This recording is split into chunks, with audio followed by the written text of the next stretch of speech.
Alhamdulillah, hamdan katsiran thayyiban mubarakan fih, kama yuhibbu rabbuna wa yardah. Asyhadu an la ilaha illallah wahdahu la syarikalah wa asyhadu anna Muhammadan abduhu wa rasuluh alladzi la nabiyya ba'da. Alhamdulillah, ikhwatullah, kita akan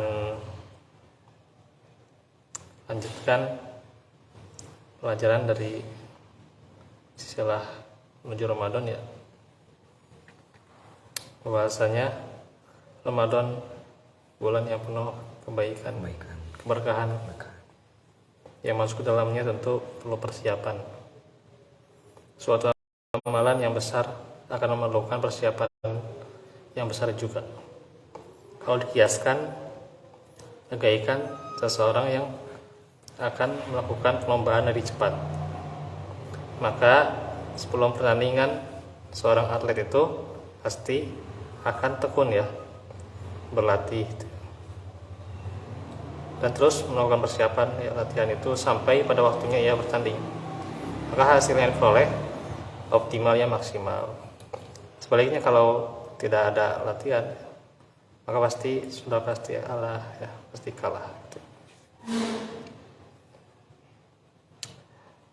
Sebagian dari kita ya di awal Ramadan sangat bersemangat ya, tapi semakin berjalan dan berakhir Ramadan, maka semakin kendor ya semangatnya untuk terus beramal ya. Padahal puncaknya itu bukan di awal ya, puncaknya di akhir ya, di akhir. Dan kurangnya juga persiapan pada bulan-bulan ini ya, yaitu bulan Rajab, bulan Syaban ya gitu.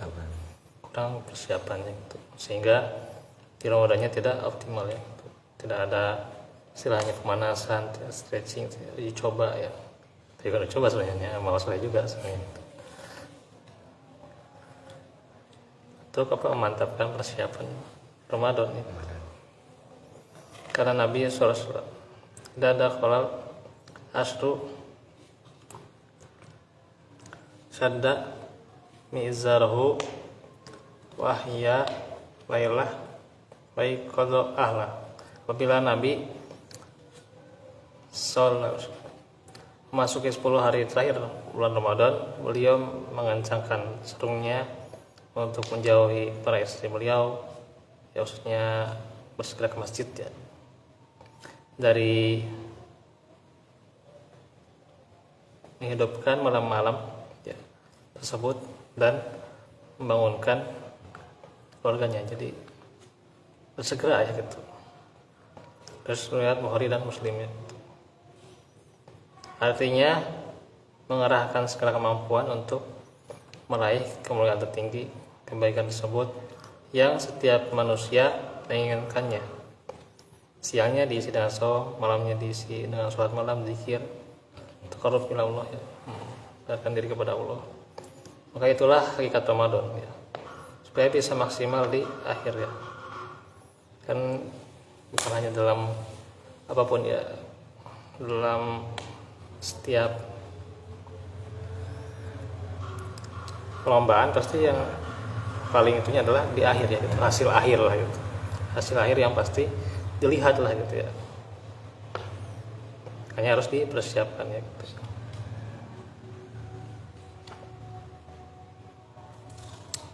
Agar dapat kebaikan hebat yang setiap manusianya menginginkan kebaikan.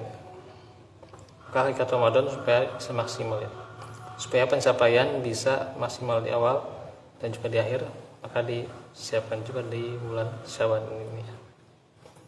Di antaranya siapkan ilmu ya, harus tahu ilmunya ya, ilmu yang menentukan amalan. Dan juga kamu itu kan qablal qauli ya, sebelum berkata dan amal ya. Terus juga mulai memperbanyak saum sunnah juga di antaranya ya.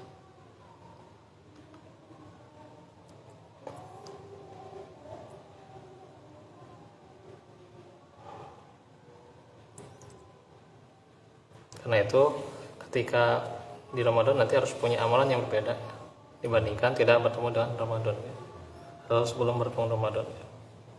Ada sebuah hadis yang diriwayatkan oleh sahabat Talhah bin Ubaidillah, diterangkan bahwa ada dua orang sahabat yang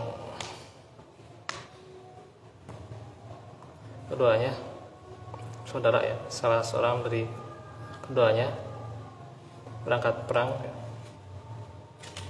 ia beramal dibanding saudaranya, kemudian ia pun mati syahid.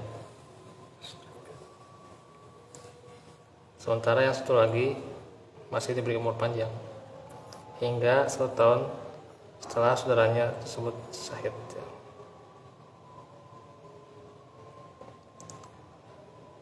Beberapa waktu kemudian Talhah bermimpi melihat bahwa laki-laki itu meninggal dunia, belakangan lebih tinggi derajatnya. Lalu keesokan harinya Talhah menceritakan mimpinya kepada orang-orang dan mereka pun heran-heran ya. Kalau menanyakan perihal tersebut kepada Rasulullah, mendapat pertanyaan tersebut, Rasulullah pun bertanya, bukankah orang ini hidup 1 tahun setelahnya dan mendapatkan bulan Ramadan lalu dia saum? Maka mereka menjawab, betul. Bukankah ia juga telah mengerjakan sholat ini dan beberapa sujud dalam setahun? Betul, katanya gitu ya. Maka Rasulullah kembali dan bersabda, sungguh sangat jauh perbedaan antara keduanya dalam kebaikan bagaikan antara langit dan bumi. Riwayat Ibnu Majah. Maka makna hadis di atas adalah keberkahannya ya, keberkahan umur seseorang yang mendapati bulan Ramadan, sehingga dengan seperti itu ia berkesempatan untuk mendapatkan perolehan pahala yang lebih banyak. Dan juga perbanyak membaca Al-Quran ya, karena itu akan menjadi syafaat ya di hari kiamat nanti. Khusus bacaan Al-Quran, maka kita harus memiliki bacaan yang melahirkan ketakwaan ya, sebagaimana saum melahirkan ketakwaan.